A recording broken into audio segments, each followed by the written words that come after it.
Well, to talk more about this entire controversy, we're now joined by Anupam Mittal, founder of People Group and founder Shadi.com. Thank you so much for speaking to us.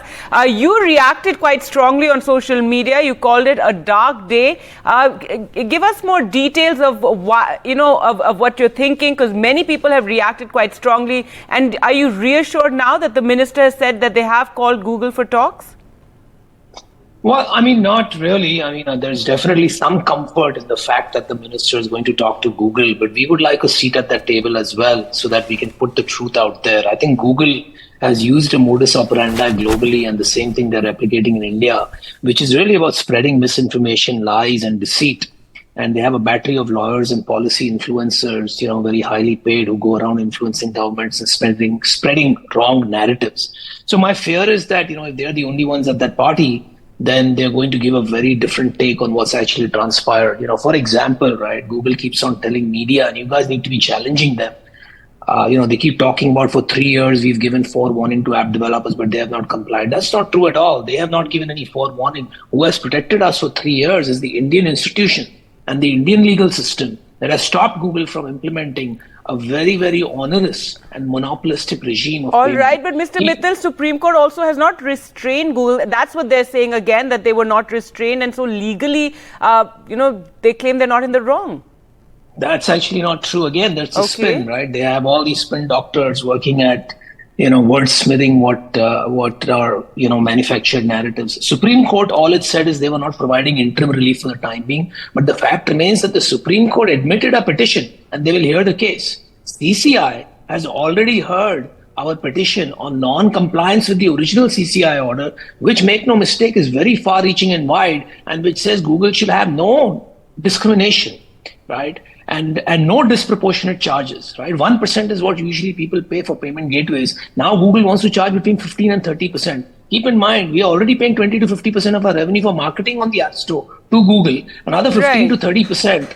This is like the Lagan system. This is the British Raj. This is the precursor to the British Raj. What you had the East India Company, now you have the digital East India Company. You want a seat at the table when, the government is going to discuss with Google. If just for our viewers and our understanding, what kind of an impact will this have on the startup ecosystem in India? Oh, I think it will decimate it. It will destroy it. Can you imagine, if somebody comes and takes 80% of your income, what impact it will have on you? Can you imagine? This is the same impact that the British Raj had on India, right? It basically led us to poverty. It took away, a country that had 25% of the global GDP to less than single digits. So this is the same impact. You're going to have one or two large gateway keepers, because the App Store is the internet for most people. It is not some alternative, right? And keep in mind, Google is a beneficiary of unbundling of Microsoft. That was an antitrust in the US, which led to Internet Explorer becoming an option and Chrome becoming an option. And they've used the same playbook to now become a monopoly themselves. So I think it's extremely deceitful. And, this is a freedom struggle for us, or hum leke rahenge azadi. All right, Ashwini Vaishnav there speaking to NDTV's Vasudha did say they're going to call them and speak to them. You said you want a seat at the table. What would your message be to the minister as they speak to Google? I think there are two things. One is to present the right narrative. So Google can present whatever narrative, they have a lot of highly paid people. We speak from the heart, as you've seen even here. We don't have, professional manufactured sort of agendas. We speak from the heart. So we'll tell the minister, and he's a very reasonable man, very straightforwardly what exactly has transpired and how Google is changing the narrative. So I think that's the first part of the agenda. The second part of the agenda is to keep an open and free internet. So if I want to use a third-party payment gateway, I absolutely need to be able to.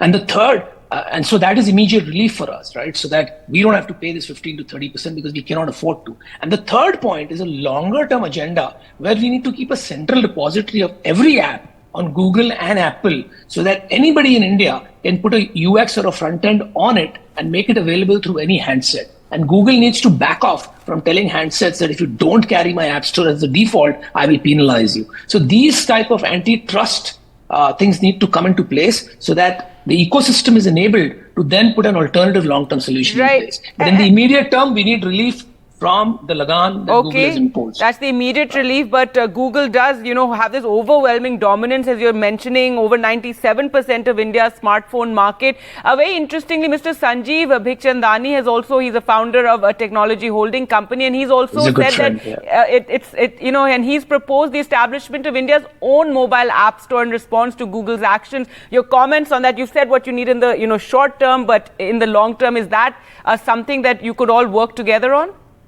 Yeah, I think that is, it's easier said than done. I myself have run an alternate app store called Mobango, several years back, and because I saw what Google was doing and what it was going to come to. But the fact remains that Google controls the operating system. So what they do is every time a user tries to download something from an alternate app store, they put a message saying that, this could damage your phone or this could cause sort of security issues. Now they spoil the UX so badly that no user wants to do it. So I think, without regulatory intervention, developing any kind of app store is not going to get very far. I do think we need that in the long term, but that's a multi-year program, right, which we need to put in place. But with that, we need to protect our immediate startup ecosystem, because many companies, believe me, will perish in this back and forth if we don't take action quickly. And the fact remains the CCI has passed a very strong order. So we need to just get Google to comply with it. So look at the audacity. They're flying in the face of that order. And do you feel the government, given that this has been, something that has been brewing for a while, that the government could have stepped in earlier? Well, I think, look, the government, rightly so, understands that the matter is in CCI. Democracies and government institutions sometimes take time, and I understand that. I appreciate that. And, the matter was also in Supreme Court. So I think from a government standpoint, they felt that all the right institutions are handling the matter, so they didn't really need to intervene. But given the enemy action that we just saw yesterday, which is unilaterally Google starting to take these apps up. I mean, what was the hurry? You had the matter. CCI is already reserved for order. Anytime now they can pass the order. They've already heard the petition. Supreme Court said they will hear the petition. So it's a sub judice matter. You have waited 3 years. What was the hurry in doing this unilateral action? And you're saying you did it again. Look at the narrative. They said you're doing it for fairness to other app developers. I can give you a list of 100 app developers right now who they have not removed. They have only removed the people who went legal against them.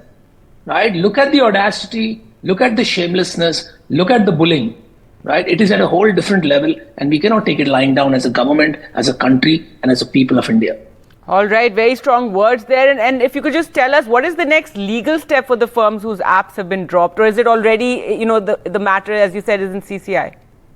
I think, we are obviously examining our options. It would be, not right of me to sort of disclose our strategy here, particularly because several other people are involved. So I think I'd keep that quiet for now, but we are exploring all our options. I think the most important thing is for us to meet with the government along with Google so that they have a fair and balanced view of the situation.